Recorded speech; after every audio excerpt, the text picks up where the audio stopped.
will each get a $20 gift card of their choice anywhere they want. It's legal and is available, and it'll be mailed to you via certified mail and with tracking and everything. And I'm giving out 100 of those to the first 100 people to subscribe to both my YouTube and my WeTube channel known as Alive Again 420, but only when I hit the 1,000 subscriber mark on both channels and both platforms. It's Alive Again 420, and I guarantee it's going to happen. I'm that confident. So just make sure you're quick to be one of the first to subscribe to both my YouTube and my WeTube channel known as Alive Again 420, and then send me that email that you've done both with your name and contact information if you want. I'm going to need your contact information eventually. You don't have to give it to me until I notify you that you are a winner. But remember, you have to be an adult, 21 and up, and you have to be in the United States of America as a legal resident, and you have to select a gift card from a legit place. Then we will mail it to you, compliments of your friends here at Alive Again 420. But it's only to the first 100 subscribers on both my platforms of Alive Again 420, the name of my channel on YouTube and the name of my channel on the WeTube. And you don't have to do this on TikTok or other platforms, even though I will be everywhere, hopefully. It's just YouTube primarily, and then the WeTube, because I want my WeTube channel to have some importance as well. That's where a lot of the crazy fun is going to happen. As well as if YouTube lets me get crazy and wild on YouTube as well. And when I smoke my bomb, I don't act like an idiot. I act like an intelligent individual, like a smart human being, and I get more motivated and more inspired to talk about positive things and to share, man, the word of love, and to share the power of positivity, and to believe in peace and harmony, and all that stuff happens and so much more, and it happens on a regular basis right here on Alive Again 420, where Green is trying to get his mind and spirit in shape, get his body back in shape, get his soul fixed, and get his way of thinking fixed, and just get everything else fixed. And then eventually, once I get nice and fixed and I get my beard trimmed or completely shaven, and maybe Guillermo can do it for me, and maybe it'll happen on Jimmy Kimmel Live, and maybe then that's when I'll get to meet Jimmy. I was going to say I want to get nice and fixed up before I make my appearance on Jimmy Kimmel Live, but I was thinking, you know what, if he ever has me on, it'd be wild to have my beard trimmed by Guillermo, but COVID-19 tests would have to be done, and Guillermo would have to be trained. I don't want to use safe equipment. I don't want Guillermo to accidentally slip and suddenly get my neck gets some like a half-inch cut, and it's like not enough to kill me, of course, but just enough to freak me out. I'm bleeding for the next 30 minutes, and Guillermo's freaking out, and man, we can't have any of that happen. So let's see what ends up happening as I wrap it up by saying bye-bye for now. I went way too long, and I went so long that I segued into this other little mini episode, which is so short that it's going to wrap up and literally be less than 5 minutes long by the time I say bye-bye. So, again, I'm just going to say bye-bye and thank you for hanging out with me. My story, Decade of Destruction, available on AliveAgain420.com inside the Ugly Dimension. You get to the Ugly Dimension by clicking on the Pot Cave. The Pot Cave is on the homepage of AliveAgain420.com, right next to the Door to Nowhere, which is also on the homepage of AliveAgain420.com, and is a groovy little concept that no one's ever thought about before. It's Seinfeldish in a way. It's Orwellian in a sense. It's Sergeant Pepper level-ish in a sense. I'm influenced by McCartney and Lennon. I'm influenced by Flansburgh and Linnell, if they might be giants. I'm influenced by legendary disc jockeys such as Shotgun Tom Kelly from San Diego and his buddy, and once the San Diegan for a little while, Dancing Danny Wright, who I got to meet and know for a little while in Sacramento, California, but he'll never remember me because I was only like 17 years old when I met him, and I'm going to be 59 in 6 months. So I don't look the same now as I did when I was 17, and that was so many years ago that, the world-famous, legendary Dancing Danny Wright, of course not super world-famous, not on the level of a Howard Stern, or a Casey Kasem, or a Ryan Seacrest, or a, those are world famous disc jockeys, and even the late Avicii was, at least on the EDM scene and as a musician, and Tiesto, and there's all these world famous disc jockeys now. And I used to be a world famous disc jockey, but only in the city of Sacramento and a couple other cities. Now that I think about it, I've DJ'd in England, I've DJ'd in Amman, Jordan, and by DJ'd I'm talking about DJ'ing in clubs and parties and on the radio in all these cities, because I'm a multi-purpose DJ.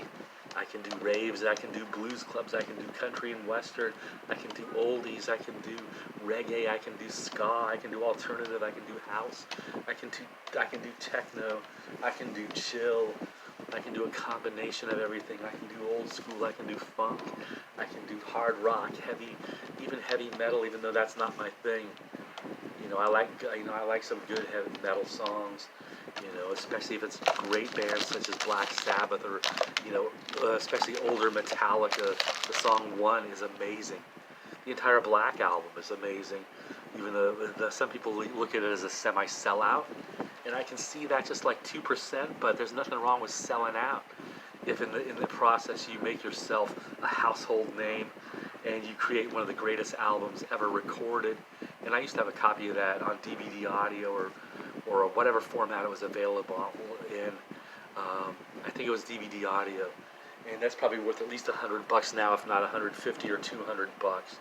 Because it wasn't easy to get, and I had more than 850 Super Audio CD and DVD audios in my collection. Everything from original master recordings, the entire catalog. And then on top of that, I had Michael Jackson, Thriller, and I had Toto's. I had 3 albums by Toto, and I had 4 or 5 albums by Carlos Santana and Santana. And I had a bunch of John Coltrane and Miles Davis and Patricia Barber, and I even had Norah Jones. And I had Alicia Keys' first album, which, that was like 10 years ago. That was worth like $200, $250 because it was so rare. I had the entire, Talking Heads box set in high resolution, and that's worth like $800 now. I had like a bunch of Pink Floyd. I had a bunch of Japanese titles. I had, 3 Queen titles, 2 DVD audios for The Game and also Bohemian Rhapsody, and I had Foreigner's first album and Double Vision and 4. All this stuff is sealed. And I had McCartney, Venus, and Mars album and Band on the Run, both sealed. I had Fleetwood Mac, Rumors. I had Hotel California by the Eagles, sealed, and on and on and on. I'm telling you, I started buying DVD audios the year they were released, and I started buying Super Audio CDs about 1 year after they were first released. And this is like starting in 1999 is when I started buying them. At least the Super Audio CDs. I started buying those first, and then the DVD, I knew about high res by then, after about a year of buying them, and then DVD audio came out, and I just bought every single title that came out on DVD audio. Even stuff that I didn't know about, if the reviews showed it to be really good. And I never bought anything bad. And everything I had Gary Newman. That's supposed to be worth a lot of money. I had Art of Noise. I had Spandau Ballet. The album that had the song True on it. These are rare titles. I had the whole Rolling Stone collection. Their whole thing, and I never opened it, never heard it, but I think multi-channel Super Audio CDs was supposed to be amazing. I had at least 2 albums by Beck, Sea Change and something else, and it's like a Tutu by Miles Davis was one of the few that I actually listened to, and it sounded amazing, but I only listened to it in headphones, and they weren't even amazing headphones, and it was just like like a budget Super Audio CD player that was worth about $150. I had purchased a brand new, whole nice stereo, just ready, like more than $5,000, and this was like about a year, starting about a year before you kicked my brother out, And then I kept working on it for about another year after you had kicked him out. And my whole goal was just to get my stereo amazing again and have my amazing collection, and then get the flooring fixed. And then by the time I got my brother back into the house, you know, it's like we'd be grooving to all this great music, because my brother loves music, especially stuff from the 70s and 80s. It brings back such great memories from him. I had like Dire Straits, a bunch of Dire Straits on Super Audio CD/DVD audio. You know, and again, everything on Master Original Recordings label, like a couple Blood, Sweat, and Tears titles, which are super, super rare even back then. And I had like three of their albums in high resolution format. And I had some Elvis Costello, and I had the Cars, in high res format, which was super, super, super rare. I had all 5 Police albums in Super Audio CD, and I think those are super rare. I had like 6 or 7. I had a whole bunch of Peter Gabriel albums, also in super high res, Super Audio CD format. And I just could keep going on and on and on, because, and it's like every time I'd buy one, I just get rid of my CD. So, just so I'd have more money, so I could keep affording to buy these amazing discs, which I never got to enjoy. And I'm hoping that the pawn shop that ended up stealing them from me still has some of them left, half of them left, maybe all of them left, or knows where they are. And I should be entitled, I don't care who bought them, I should be entitled to get them back, and let the person that bought them get some good money for them and be treated fairly. But they don't get to keep the discs no matter what. They'll get some money from the insurance company, for their time and their trouble and their pain. And I hope that if they ended up somewhere, that they ended up with one person and one collection. And I know it got split up into 2 in the first place. So I don't know if either of them are available or traceable. It's like the fact that I lost that collection would be worth about $80,000 now, roughly. I'm confident of that, 100%. And I lost it for under like $600-700. I lost what I could currently get $80,000 for, and I wouldn't have sold it for. I was offered $38,000 for it in the year 2013. 2013, 7 years ago, I was offered $38,600 something for it.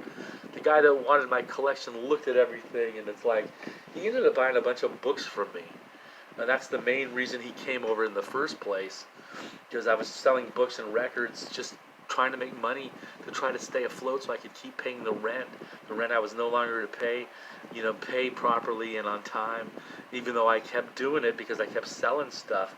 But because you evicted my brother, you got rid of half of my brother's income got flushed down the toilet from him, and half of my income got flushed down the toilet for me.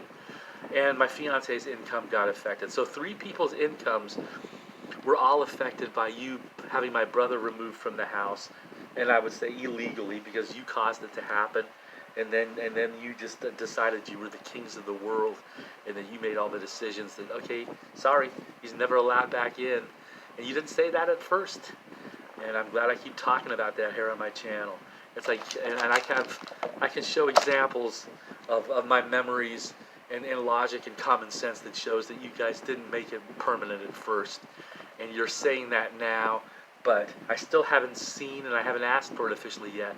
I want to see all the legal paperwork drawn up to talk about my brother's eviction, every detail, the reason why, the date, how many warnings we received, all those details. Because first of all, we received one warning, but that's the only warning we received, and then my brother was out, so it's not even a warning, because after you told us, we just ended up complying quickly for 2 reasons. The main reason being my father was super sick. His cancer had come back badly. He probably now was told, that, he only had like,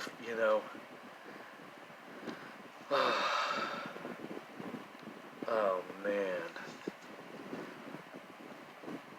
See, my dad's had like 3 cancer scares, and this was the 2nd cancer scare. Is right about the time, well, no, it was the third. It was the 3rd cancer scare, because there was 4 cancer scares. The 4th cancer scare didn't have a chance to even be like an official scare. It was like it happened, and within less than a month, my dad had passed, and he was in a coma, for the last 2.5 weeks of his life. And the week prior to that, he was bedridden in a hospital, with me hanging out with him, talking to him, and him not answering me back, but me kind of feeling that he was aware of me being there and was hearing me. And I would visit my father every day in the hospital, about 6 days out of the week for the last 2.5 weeks of his life. And his ex-wife, who this has nothing to do with my story, period, but she didn't care about my father at all, and was never by his side at all during the last couple months of his life, and didn't even fly back to America to be with him after she found out that he only had like a month left to live. And she still stayed in Jordan for an additional month when she was only supposed to be there for 3 months, and she'd been there for 2 months already. And then my father finds out that he's going to die in a month or so, and she finds out about it, and then she still doesn't come back for like another month. And then the last couple weeks of my dad's life, and she only got to see my father like in conscious, speakable state for about a week. And then after that, he was just in the hospital. So it's like, and then she ended up taking $50,000 of my dad's life insurance and a bunch of other couple things that probably wouldn't have happened had you guys not fucked with my life and my brother's life so badly prior to us even having my father pass away. Your destruction was so bad that you even affected my ability to communicate to my lawyer that he fucked up by allowing her to have so much money and get away with so much money. When my father had taken her out of his life insurance, and she wasn't on his life insurance anymore, and that's because that's what my father wanted. Well, the attorney said, well, you better let her have the life insurance, have the $50,000, because, if you don't, then she's going to come sue you. And I said, well, my dad didn't want her to have any of it, because she's stolen so much from him in the last couple of years anyway, and that was 100% true, But see, this has nothing to do with the manufactured home park issue. And that's why I don't want to cloud my story, but I'm still going to share these details because they are all part of my story, and they're all true, and they all suck.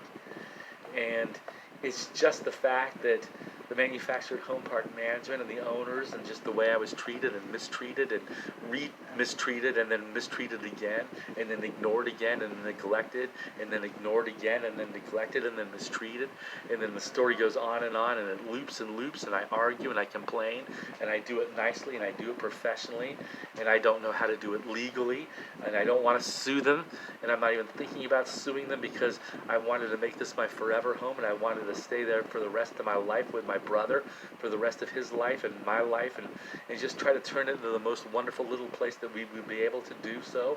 And we would have been able to make it absolutely beautiful.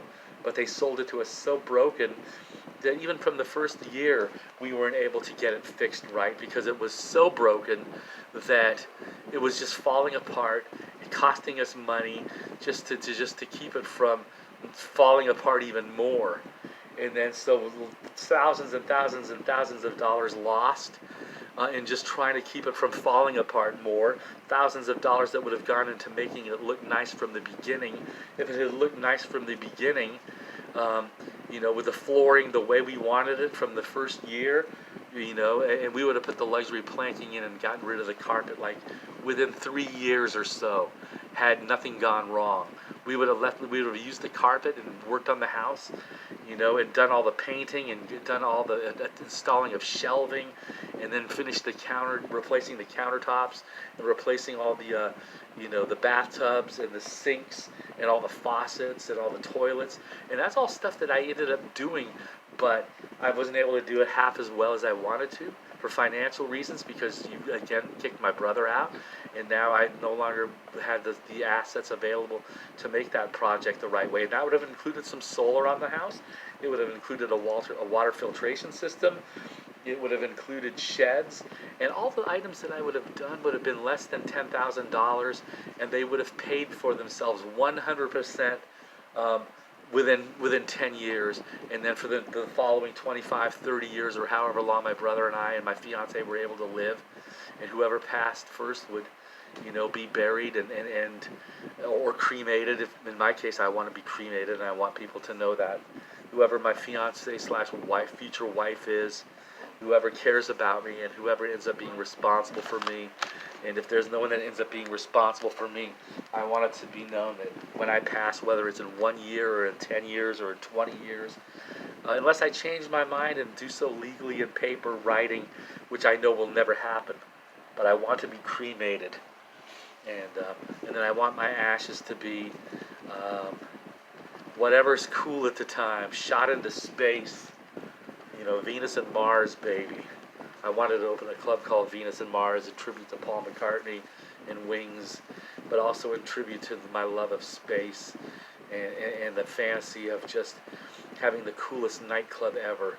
And this club, Venus and Mars, was going to be 2 clubs with a groovy space-themed restaurant in between the 2 clubs, and a space-themed parking lot with all these really trippy, groovy features and concepts. And I don't want to go into all the stories and all the details because I don't want people to steal the idea, because it's still something I want to do.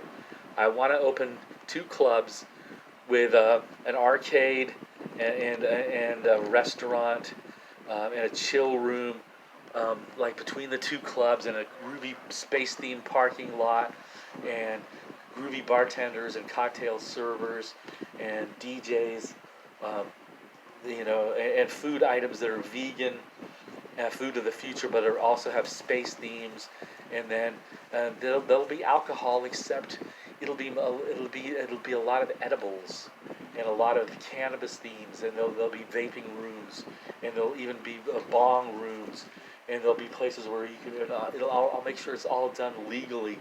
And if it's not able to be done legally, then I'll make it a private club, and it'll be limited to like groups of like 8 to 10 people at once at the most, depending on the size of your group. And groups as small as 4. You have to be 4 people or more to show up. And if you're not able to do 4 people and you only have 2, then we can make arrangements where we'll get 2 different groups of 2 people to agree to come together. And of course, COVID-19 will have to clear up. But these are the ideas I have to create some amazing stuff that will not only be fun for everybody to be involved with, but will also be, and see, I don't want to hear that stuff. My friend Wade is enjoying some entertainment, but it made me forget what I was talking about. So those kind of noise distractions, which aren't good for your friend Greenweaver, especially when he was on a roll. And it's like, I just have all these great ideas that I know are so easy to make happen, and it can make so much money, but there has to be someone willing to invest and willing to take the risk. And I know my friend Craig has the money to at least give it a chance. And it's not a big investment, Craig, I'm telling you. For $20,000, $30,000, I can probably turn that, let's say $50,000. I can turn that $50,000 probably into $1 million within a year. And I'm willing to sign over a note. I have a note, a mortgage on a property that I used to own. And I have about 27 years on it. And the mortgage is worth about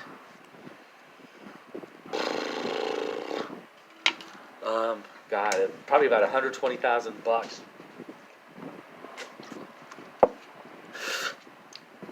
I'd be willing to sign that over as a guarantee, because I have no doubt that with a $50,000 investment and your expertise and hopefully your connections with maybe a groovy lawyer or 2, just to make the process easier for us. And I want you to work on some projects with me, dude. It's more than just my cannabis cool concept. It's like I got this amazing idea for a radio station, an online internet station called Groove 420. And dude, if you knew exactly what I'm talking about, you'd get so fucking turned on and excited about it, and you'd want to be so involved with it. And it's like the 2 of us could become famous for Groove 420. Because dude, it's like, imagine Popeye's place in Club Sonar the two best nights you've ever heard at Popeye's Place and Club Sonar, put them together in a blender and mix it perfectly, and then add like the most magical night you can ever remember having in Hawaii or that tropical location, and then the grooviest night you ever had like in Montana, or some kind of, ranch country, where you maybe even hear some country music, and then imagine, like the grooviest night you could ever possibly have in New Orleans, listening to jazz music and blues, and all mixed together, everything from the Beastie Boys and Black Sabbath, to John Coltrane and the Beatles, and even Herb Alpert to, Miles Davis to Nirvana to Beck to super groovy music, lots of 60s, 70s, 80s soul and funk and rock and roll,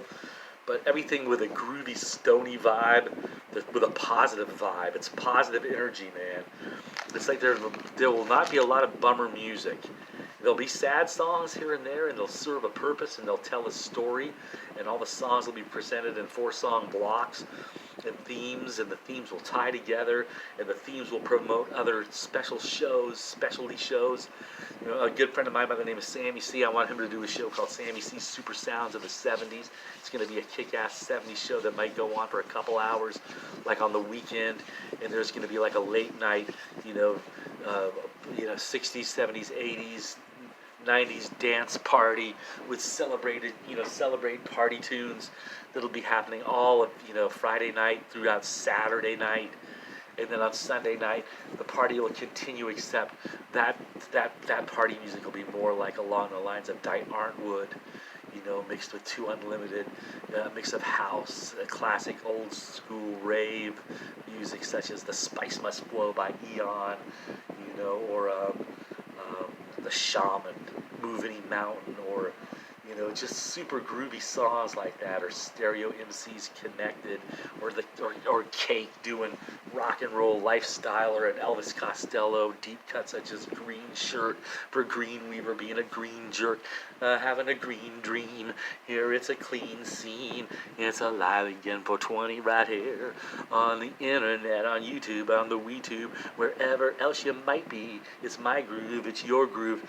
Baby, can't you see? Wanna thank you for hanging out with me on Alive Again 420.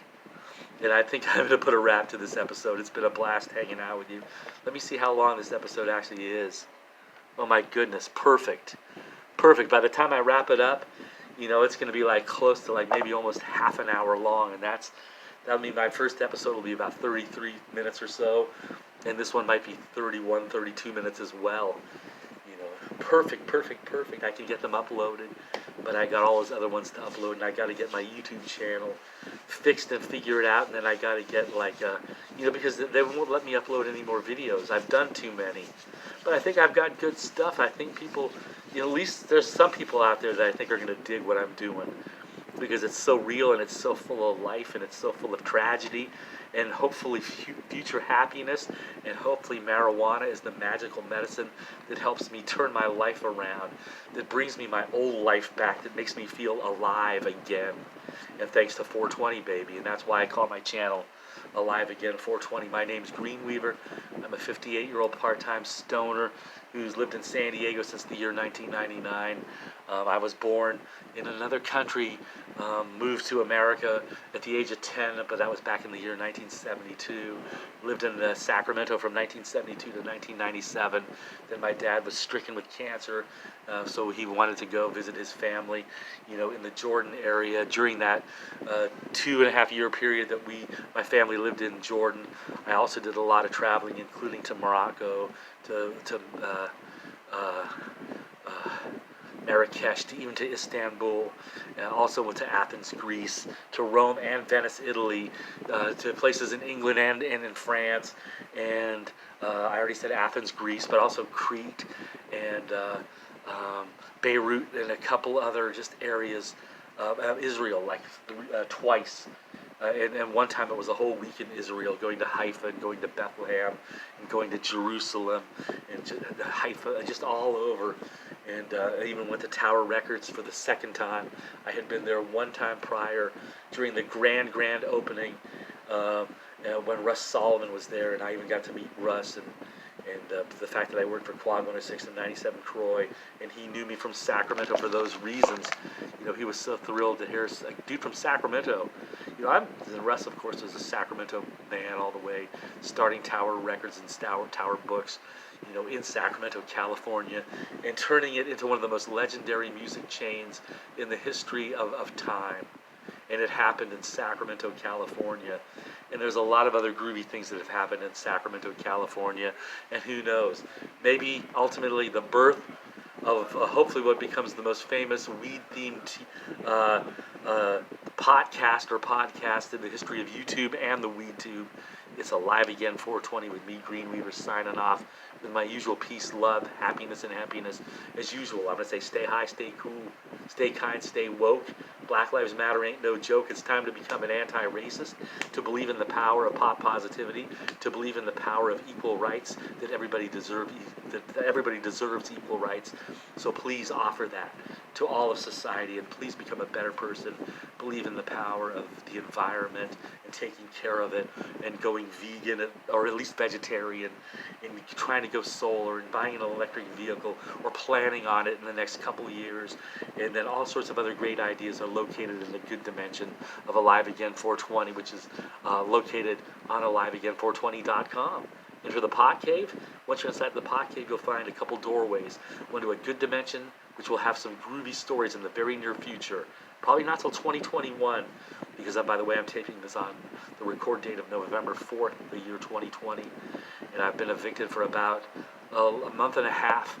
And I'm finally finding the strength, thanks to marijuana, to fight back and maybe save my life, save my future, save my brother, my mentally challenged, physically disabled brother Zane. I want to save his life, and my fiancée Julia. I want to save her life, and our 3 dogs, Java, Jack, and Jet, and then be able to help my friend Wade just get his life back on track. Because for the past 10 years, I would have been helping him, you know, make so many great things happen, and I had so many great ideas, but I was so broken, and financially and physically and mentally and emotionally, just punched, screwed, ruined, against my will, against my want, against my wish, so much so that I just ended up being so broken. I couldn't help my friends, I couldn't help Wade, I couldn't be a loving, caring, kind person with my fiancée Julia like I always used to be in my 20s and 30s and my 40s. It's just when your whole life is stolen from you, including your brother, and your ability to walk and your ability to be happy, it'll break anybody, and that's my story. Decade of Destruction on AliveAgain420.com. Read it. It's located inside the Ugly Dimension, which is located inside the Pot Cave on AliveAgain420.com. Leave a comment on my YouTube channel or on my WeTube channel, or even on both. And please subscribe to both of my channels, because the first 100 subscribers to do that, the first 100 people to subscribe to both my YouTube and my WeTube channel, known as AliveAgain420, and send me an email to stayhi@AliveAgain420.com.